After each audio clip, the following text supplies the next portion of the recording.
Holmes. And Englebright and Holmes side by side. Again, Englebright has won the last 3 races here and showing his road course expertise. Going into a narrow part of the race. Lose contact again. Going to take them both off course. Englebright and Holmes battling towards the front, and boy, that's going to knock him back a few spots. Englebright able to keep going. Yeah, look at Eric Holmes has turned around here. So he's going to lose a number of positions. The fortunate thing, there's only about 14 cars in the lead lap, but he's going to be right at the tail end of the lead lap cars. And he was battling for second place with Boris Said and had a real chance in this race. What a tough break for Holmes. Meanwhile, Englebright now posted in the 7th position. That's where he started this race. Yeah, he lost 4 positions because he had just passed, obviously, Eric Holmes going in turn 11 for the 3rd position. So a tough break for both these guys. There you see the bright yellow car of Jim Englebright now in 7th place. Let's take a look again at what happened between these two. Here they're going in turn 1 here. See, Eric Holmes gets right on his bumper, and this just never turns him loose and sends them both off course. Another look at it. He got Jim sideways, and then by the time he collected, he had to turn left, but he was turning right to try to save the car, and he ran out of racetrack. And Augie Vinovich, our points leader, stopped on the course.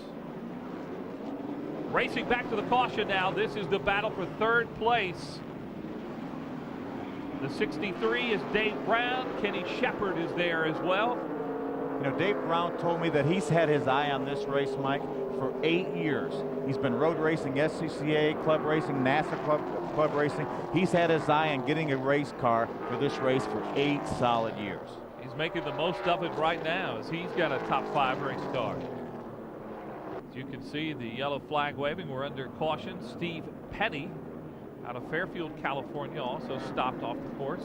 No relation to the Pettys of Randleman, North Carolina. There's our leader, Kevin Harvick. Interesting hairdo. Well, the checkered flag is shortly here at Sonoma. 6 laps remain here. One guy who's made quite a move up, Phil, is Tyler McQuarrie. Started 22nd, now running in the top 5. This is his first ever race in a stock car. Incredible. Won the prestigious Jim Russell World Scholarship a few years ago. There's Tyler right there. He's actually not from Novato, California. He's from Walnut Creek, California. Currently running 5th, but a terrific job. He's currently running USAC Sprinters out here on the West Coast. And what a job, considering that's his first time muscling one of these big stock cars around a racetrack. Talked to his lovely wife, Erin, earlier. They're really excited about being here.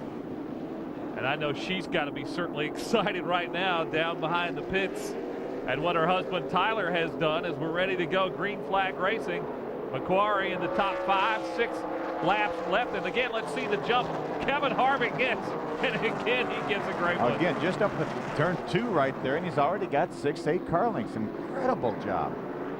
So Harvick leads. Boris Said is in 2nd place. Kenny Shepard 3rd right there, the 9 car. There's Dave Brown, the 63. He's actually a teammate to Eric Holmes. The 62 and the 63 are teammates. Dave told me that they built a brand new car for him to come here and run this race, his very first start ever. Boy, McQuarrie got way wide, but he's able to recover. There you see Boris Said in 2nd place, and look behind in the battle for contact. 3rd. Are you kidding me? Shepard hangs on to the spot, but not without a little bumping from Mr. Brown. Yeah, these are the S's right here. It's extremely difficult to pass through here. They were just starting in the S's. Looked like Dave Brown ran over a curb. Car jumped up in the air, and he came down and ran into Kenny Shepard, but was able to, both of them able to maintain control. Dave Brown out of Wind Lake, Wisconsin. Started 17th. Now battling for 3rd place. Running 4th behind Shepard. And look at McQuarrie.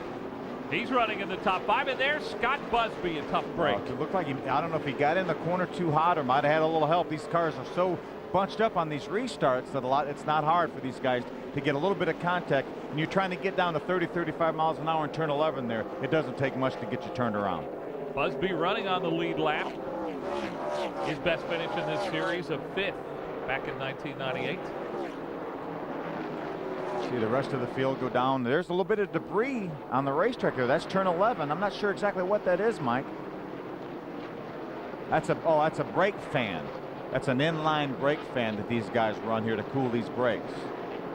But there is no caution flag.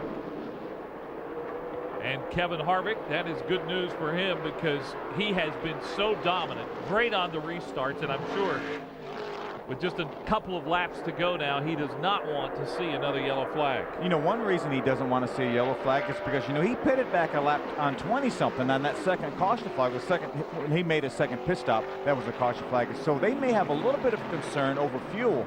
So he would rather not see a green, white check. Oh, there's Kenny Shepard. And it looks like he got into the wall there coming off turn number 10.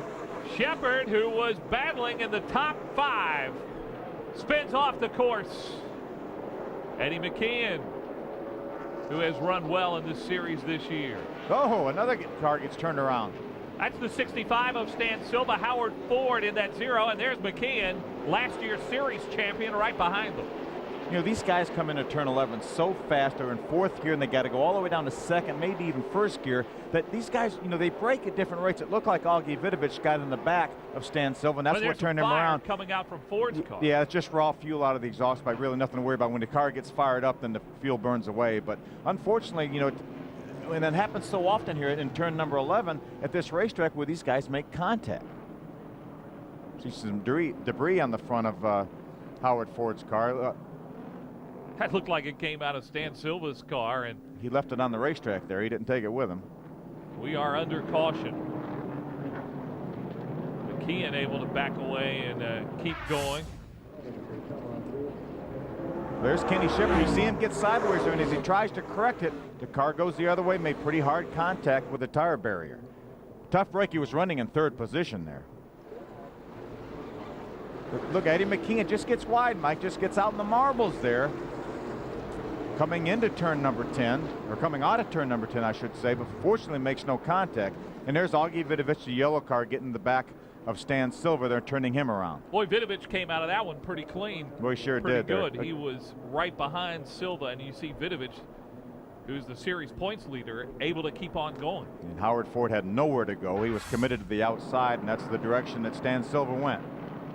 And Silva, I don't think, is very happy at all. It may have felt he was turned around a little bit. And he was right. He did get turned around, without a doubt. And now, Phil, this is really going to set up a dramatic finish, a green-white checker. This is, I think, the last thing Kevin Harvick wanted, because he may be a little short on fuel. I know his guys in the pits are a little bit worried about having enough fuel. They did not want a green-white checker, but they've got one. And I think we have got an exciting finish on the way. Does Kevin Harvick have enough? He's been dominant today. A green-white checkered finish on the way from Sonoma, California.